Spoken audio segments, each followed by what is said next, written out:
ኢራን ዓለም ያልጠበቀው አስደንጋጭ ጥቃት ከሰሞኑ እንደምትፈጽም አስታወቀች። በጉዳዩ ስጋት የገባቸው የአሜሪካው ፕሬዝዳንት ዶናልድ ትራምፕ ደግሞ ወደ እንግሊዝ ስልክ ደውለዋል። በዝርዝር የምንመለከተው ጉዳይ ነው።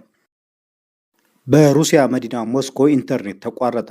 የኢንተርኔቱ መቋረጥ ከፕሬዝዳንት ፑቲን ደህንነት ጋር የተያያዘ ነው ተብሏል።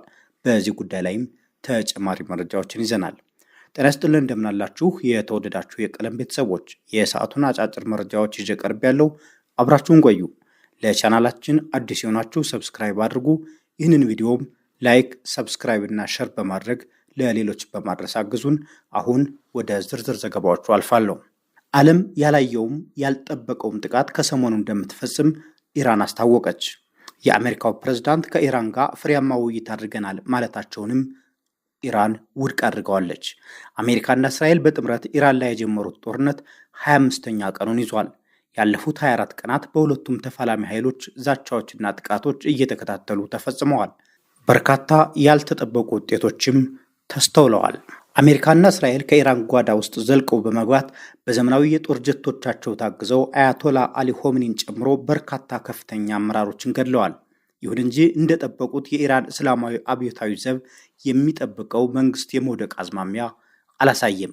ይልቁንም ኢራን ከቀን ወደ ቀን ወደ እስራኤልና የአሜሪካ ወዳጅና የጦር ሰፈር የሰጡ አረብ ሀገራት ሚሳኤል እየተኮሰችና ድሮን እየላከች የተሳኩ ጥቃቶችን የመፈጸም አቅሟ እያደገ ነው። ኢራን ተዳክማለች፣ የጦር መሳሪያ ዲፖዎች በመመታታቸው ሚሳኤሎቿን ጨርሳለች በሚባልበት ወቅት ከሰሞኑ ወደ 4000 ኪሎ ሜትር ርቀት ላይ የሚገኘውን የአሜሪካና እንግሊዝ የጦር ሰፈር ዲያጎ ጋርሺያን በመምታት ጠላቶቿን አስደምማለች። በእርግጥ የዲያጎ ጋርሺያውን ጥቃት ኢራን አልፈጸምኩም፣ ይልቁንም እስራኤል በስሜ በመፈጸም እንግሊዝን ወደ ጦርነቱ ለመሳብ ሞክራለች በማለት አስተባብላለች። ኢራን እንደምትለው ጀብደኛውን የአሜሪካ መንግስት በተሳሳተ ስሌት ወደ ጦርነት የሳበችው እስራኤል እንግሊዝንም አሳስታ ወደ ጦርነት ልታስገባ እየሞከረች ነው። እስራኤልና አሜሪካ እንደሚሉት ግን ዲያጎ ጋርሺያን ያጠቃችው ኢራን ናት። አሜሪካ ኢራን በ48 ሰዓታት የሆርሙዝ ሰርጥን ካልከፈተች የኢራንን የነዳጅ መሰረተ ልማት እንደምትመታ አስጠንቅቃ ነበር። ይሁን እንጂ ኢራን ሞክሩትና የወዳጆቻችሁን አረብ ሀገራት የነዳጅና የንጹህ መጠጥ ውሃ ማጣሪያ ማዕከላት አጥፍቻ ያሳያቸዋለሁ በማለቷ ትራምፕ ደንግጠዋል። በዚህ የተነሳም ይመስላል የመጀመሪያው ቀነ ገደብ ሳይጠናቀቅ ዶናልድ ትራምፕ ከኢራን ጋር ንግግር ጀምረናል፣ ስለዚህም ለ5 ቀናት የኢራን መሰረተ ልማቶችን አናጠቃም ያሉት። ኢራን ግን የጀመርኩት ንግግር የለም ስትል በአደባባይ አስተባብላለች። እንዲያውም ዓለም ያላየውም ያልጠበቀውም ጥቃት ከሰሞኑ እንደምትፈጽም አስጠንቅቃለች። ታስኒም የተሰኘው የኢራን የዜና ምንጭ ወታደራዊ ምንጮችን ጠቅሶ እንዳስታወቀው እጅግ ከፍተኛ ውጤት የሚያመጣና ዓለምን ጭው የሚያደርግ አዲስ ሰርፕራይዝ ታቅዷል።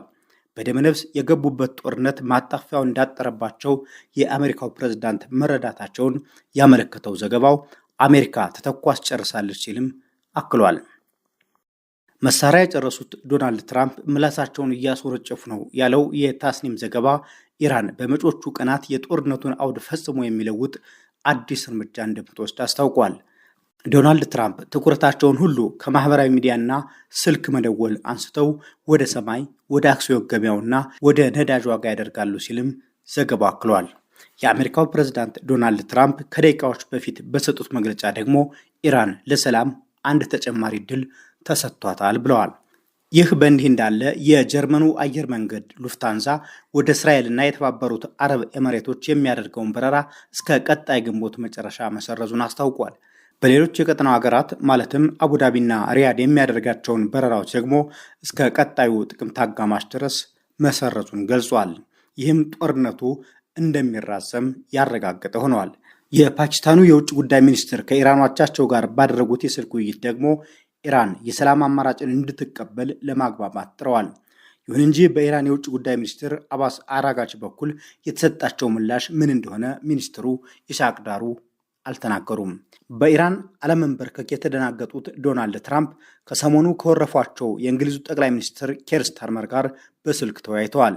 ኢራን የሆርሙዝ ሰርጥን በመዝጋትና የአጸፋ እርምጃዎችንም በማጠናከሯ እርዳታ ጠይቀው ያላገኙት ትራምፕ እንግሊዝን ጨምሮ የኔቶ አባል ሀገራትን መሪዎች ፈሪ ሲሉ ወርፈው ነበር።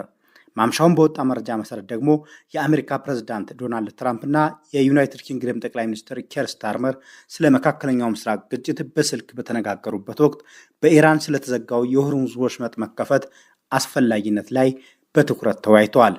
ከ3 ሳምንታት በፊት ጦርነት የተከፈተባት ኢራን በርካታ መርከቦችን ከሚያስተናግዱ የዓለም ባህር መተላለፊያዎች አንዱ የሆነውን የሆርሙዝ ወሽመጥ ዘግታለች። ይህንን ተከትሎ በአካባቢው ይደረግ የነበረው የመርከብ ጉዞ 95 በመቶ ቀንሷል። ሁለቱም መሪዎች ባደረጉት የስልክ ንግግር በመካከለኛው ምስራቅ ስላለው ሁኔታ ላይ አተኩረው ተወያይተዋል። በተለይም ለዓለም የመርከብ ጉዞ ለማስጀመር የሆርሙዝ ወሽመጥ መከፈትን አስፈላጊነት በስፋት እንደተነጋገሩበት ተሰምቷል። የሆርሙዝ ወሽመጥ ዳግም መከፈት የዓለም የኃይል ገበያ መረጋጋትን ለማረጋገጥ ወሳኝ መሆኑንም መሪዎቹ አምነውበታል። በማንና በምን አይነት መንገድ ወሽመጡ ይከፈት እንዳሉ ግን አልተገለጸም። ስታርመርና ትራምፕ በቅርቡ በድጋሜ ለመነጋገር ተስማምተው ስልክ ዘግተዋል ነው የተባለው። ወደ ሌላኛው መረጃ አለፍን። በሞስኮ የኢንተርኔት አገልግሎት ተቋረጠ። ምክንያቱ ከፕሬዝዳንት ፑቲን ደህንነት ጋር መያያዙ ተሰምቷል። በሩሲያ መዲና ሞስኮ የኢንተርኔት አገልግሎት እንደተቋረጠና ይህም የሩሲያው ፕሬዝዳንት ቭላዲሚር ፑቲን ሊሰነዘርባቸው ከሚችል የግድያ ሙከራ ስጋት ጋር የተያያዘ ሊሆን እንደሚችል ተመላክቷል። ፋይናንሻል ታይምስ የተባለ ሚዲያ እንደዘገበው የካቲት 28 ቀን በቴህራን በሚገኘው መኖሪያ ቤታቸው ላይ በተሰነዘረ የአየር ጥቃት የተገደሉት የኢራኑ መሪ አያቶላህ አሊ ኻምኒ እንቅስቃሴያቸው ክትትል ይደረግበት የነበረው በተጠለፉ የመንገድ ላይ የደህንነት ካሜራዎች አማካኝነት ነበር።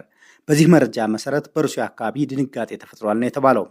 የመረጃ ምንጮች እንደሚጠቁሙት ከመጋቢት 9 ቀን ጀምሮ ፕሬዝዳንት ፑቲን በአካል በሚገኙባቸው የክሬምሊን ሁነቶች ላይ የ9 ቀናት ረጃጅም ክፍተት ታይቷል።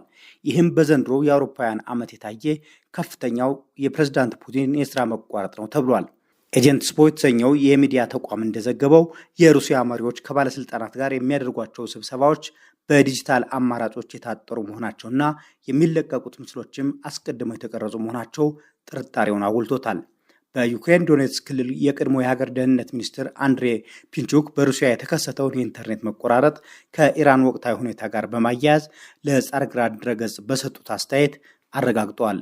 በተመሳሳይ የሩሲያ ተቃዋሚ ፖለቲከኛ ዲሚትሪ ጉድኮቭ የአሜሪካና የእስራኤል የስለላ ተቋማት የቴክኖሎጂ ውጤቶችን በመጠቀም የኢራኑን መሪ ለመከታተል የቻሉበት መንገድ ክሬምሊንን በከፍተኛ ሁኔታ እንዳስደነገጠ በቴሌግራም ገጹ ላይ አስፍረዋል።